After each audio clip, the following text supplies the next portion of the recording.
Hello there, Taurus. I hope you guys all have a wonderful, wonderful birthday celebration. And I do wish you all the best for this year and, the blessings and all the wonderful things that are going to be coming your way. First of all, let me just talk about the energies that I'm picking up here. And then we'll go a little bit into, the other cards that I drew out. First off, for the month of May, what I'm seeing here is, I pre-shuffle the cards ahead of time. This is an idea of like this machine, okay? It's the Wheel of Fortune in the center of the spread. It's by all means a very, very good card. But I feel like in this context and in the context that we're dealing with for the month of May, this is kind of like that machine. And what it is that, it takes in inputs and then it spits out outputs. And I feel like for many of you, this is your contribution, okay? You have a lot of skills to offer. You have a lot of like specialized knowledge and expertise and know-how. And many of you are great with problem solving, troubleshooting, supervisors or managers or people that are in charge of big accounts or large quantities of data or doing quality control. And this is your input, and you're putting in a lot of work. And you put it into this machine, and of course, it's going to bring about a lot of prosperity, right? So you're coming into it believing in the system, believing that if you work really, really hard, you're going to get where you need to be because the machine will reward you, right? And the greater the input, the greater the output. So you kind of come into the world or come into this work environment really believing in it. And then you kind of feed into it. But then along the way, you kind of encounter the opposite scenarios where people that don't have very much, they don't come with all the skills and all the expertise and all the educational background and all the life experiences or even the work experiences. They come in very, very subpar and just underwhelming. And they're also feeding into the machine. And they're also getting a lot of prosperity back at them. So is that really fair? I don't think that it is. And especially, in your predicament, I really don't feel that it is. And you don't feel that it's fair. But yet you're encountering situations in your work environment and in your professional life where people that have, an underwhelming amount of skills, they're being treated the same way that you are treated, where you spent many, many years cultivating and honing in on and perfecting your craft.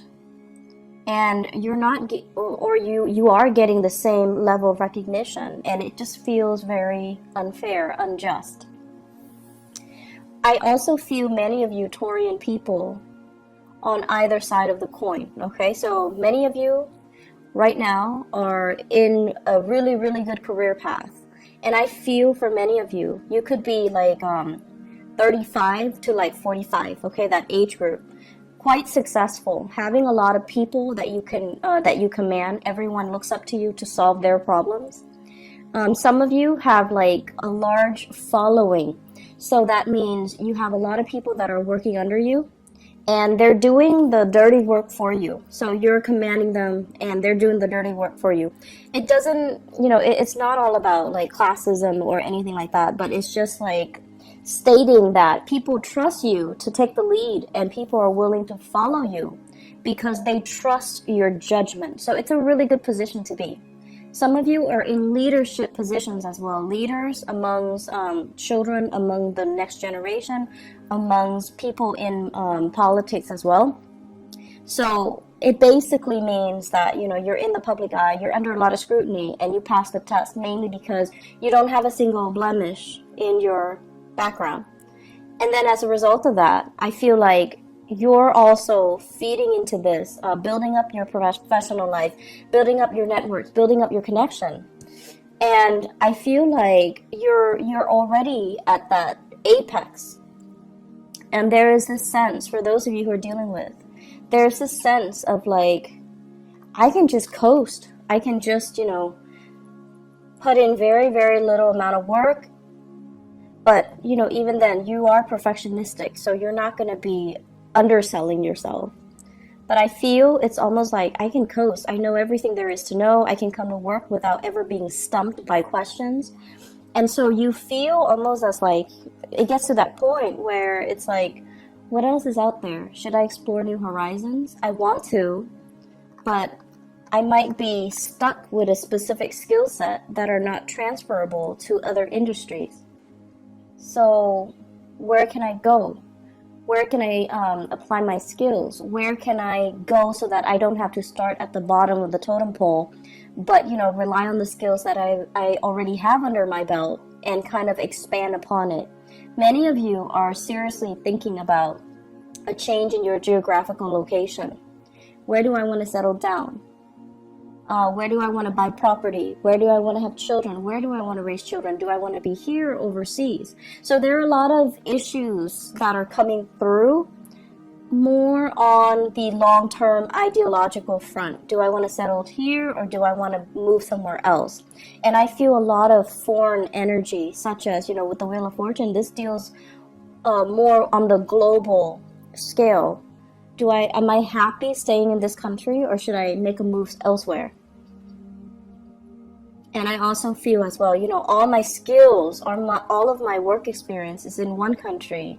Is it transferable or translatable into another work environment or into working in another country? So for example, some of you might have like, you know, a lot of schooling and a lot of educational background in one country. So for example, you have even, I want to say like, let's say an MBA in one country, or you have like a doctorate degree in one country.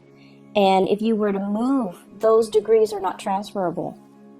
And so you find yourself kind of stuck, right?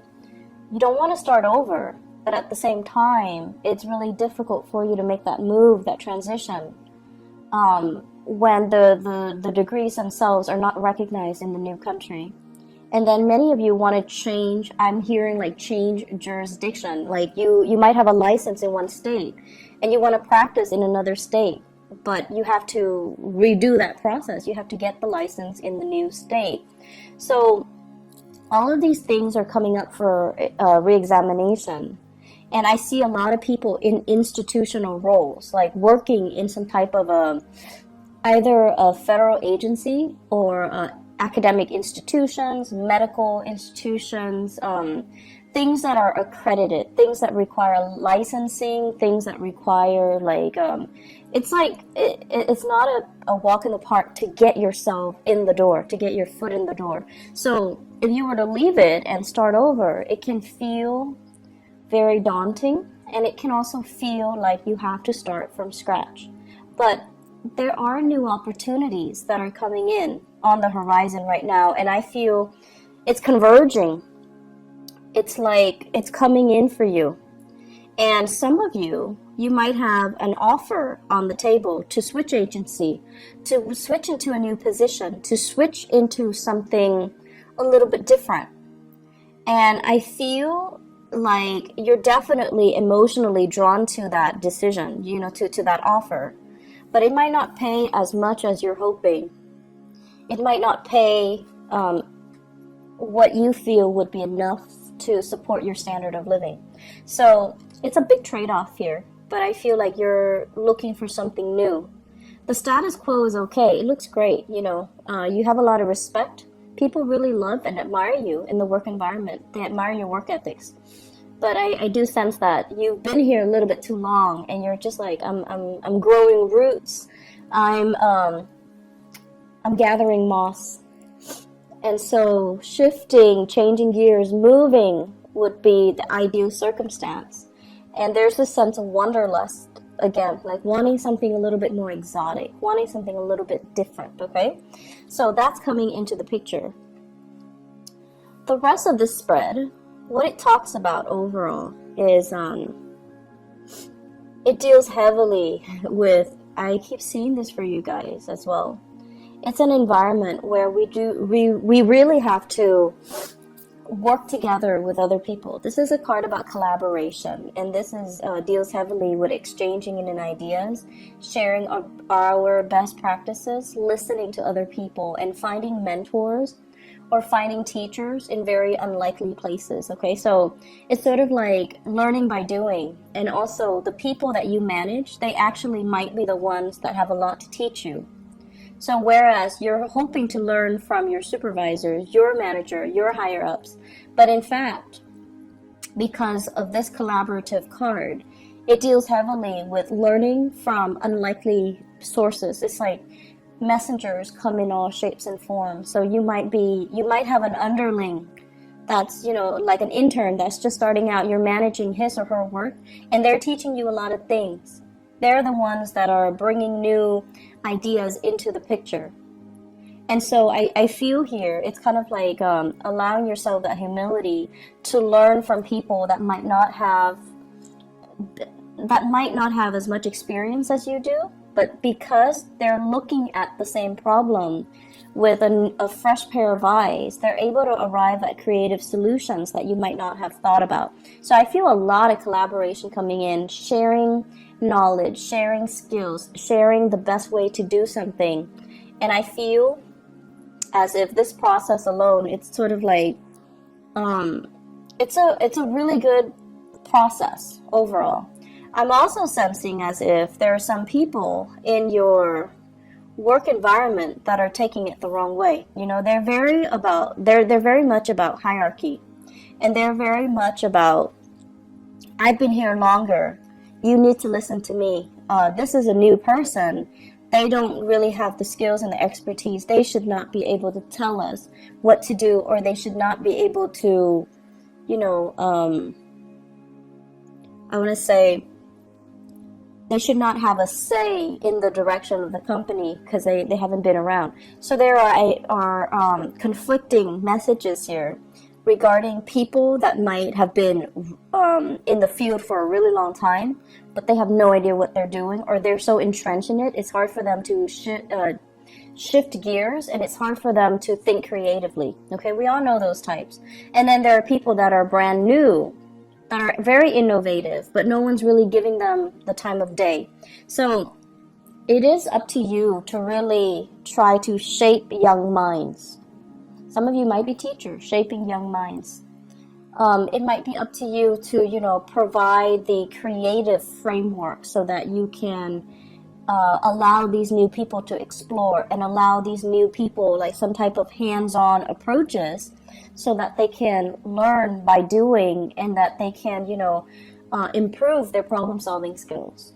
So don't listen to the people that are like, I've been around, I know exactly what I'm doing, but they're not really, pulling their weight, or they're so entrenched in one way of doing things that they're not able to switch gears, think creatively, solve problems through a new, fresh pair of eyes, or, adopt new technology even. So success is only on the surface. You have to really delve deep to really, understand what people are dealing with and how they perceive their work, okay? Because success is only skin deep.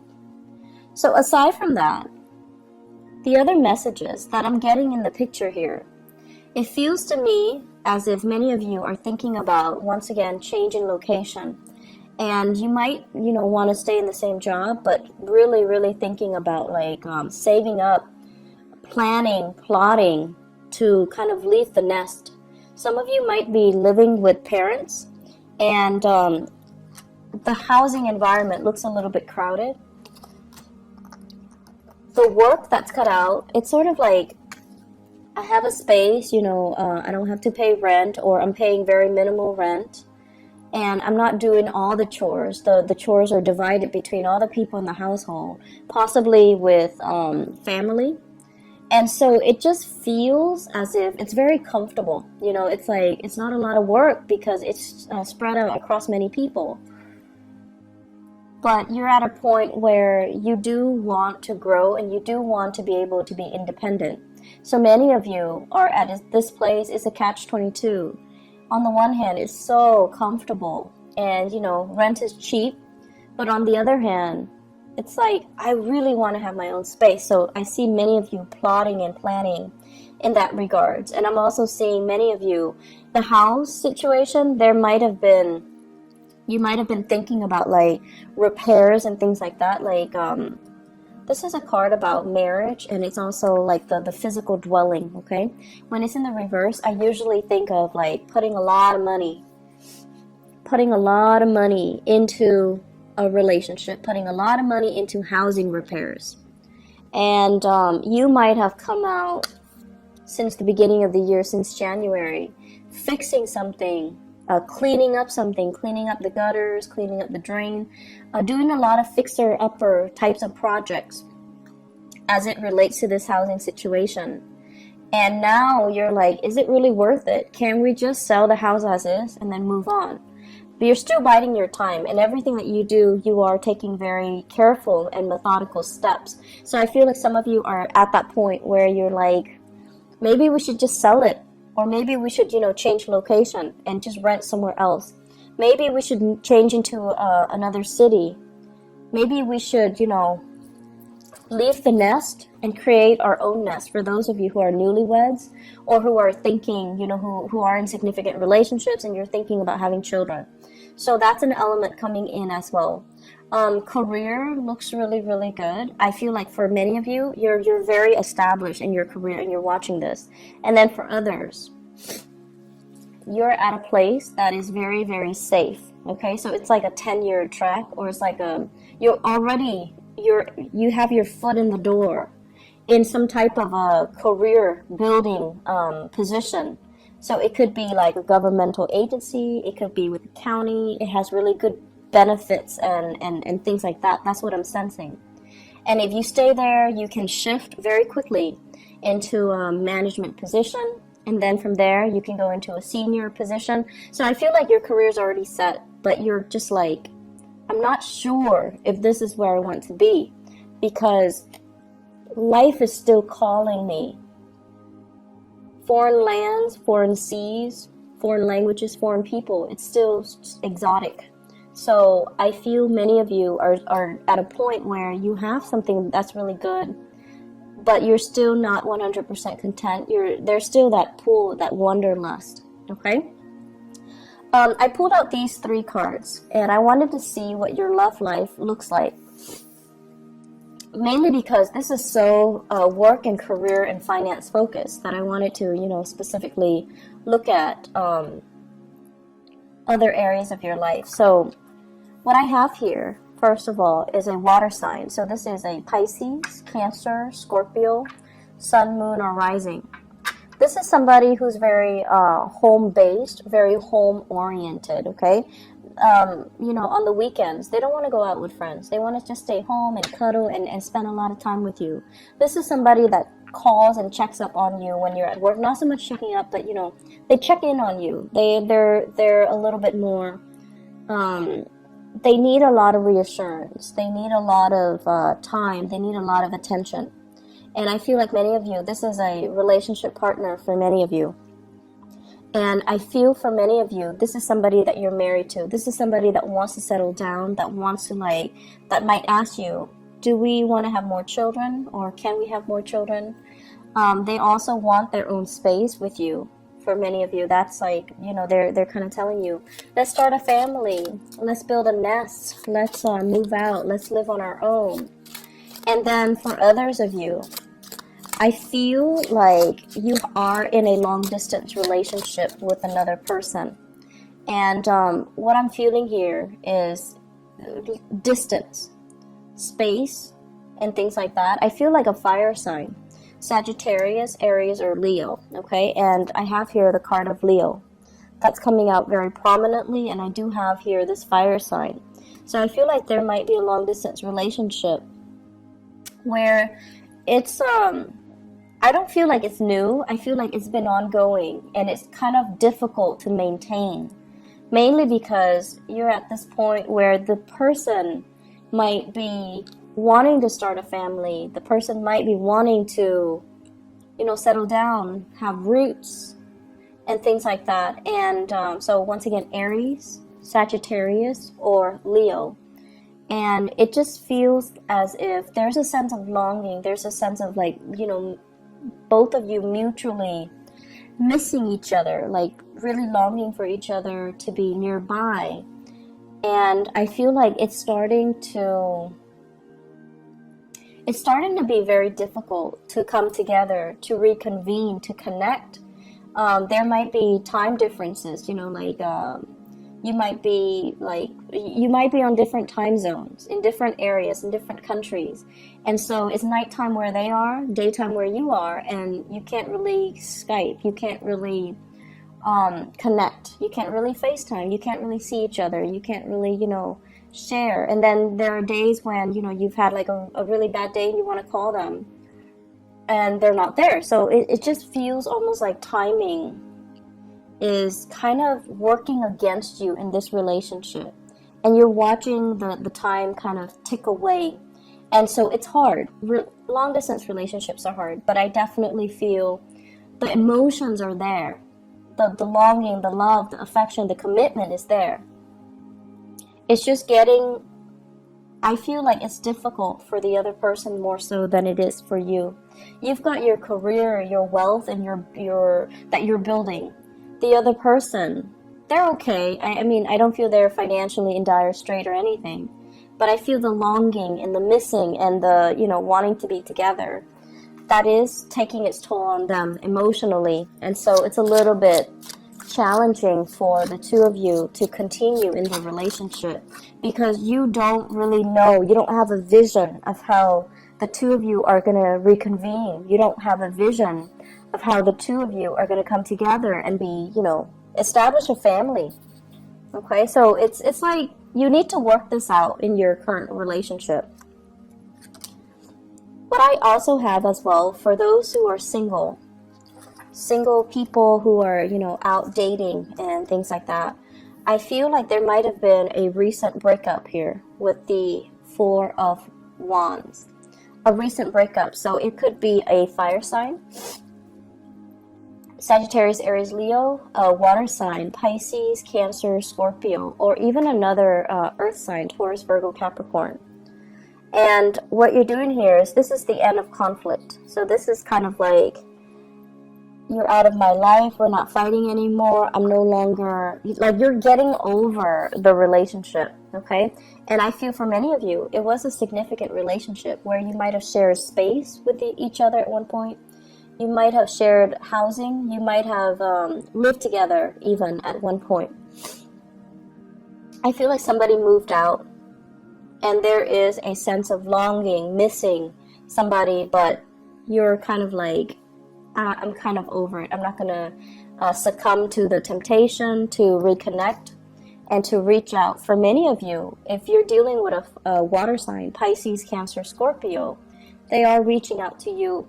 They're reaching out, and there's an apology that I'm feeling here, and you're kind of turning the other way, and it's kind of like signaling to me the end of conflict. No more fighting, no more internal struggle, no more external struggle, and taking new opportunities, okay?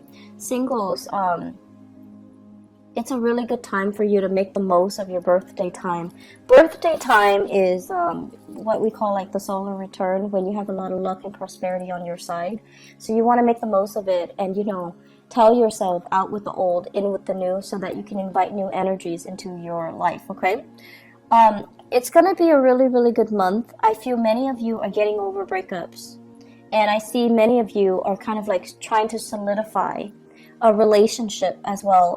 You still are trying to figure out the direction, you know, like what's going to happen? How are we going to come together? So it's still not there yet, but I feel like it can get there. Just give it a little bit more time, okay? So Taurus, I hope you all have a wonderful birthday celebration time. I wish you all the best, okay? And take care of yourself. Take it easy, all right? I'll talk to you guys soon. Bye-bye.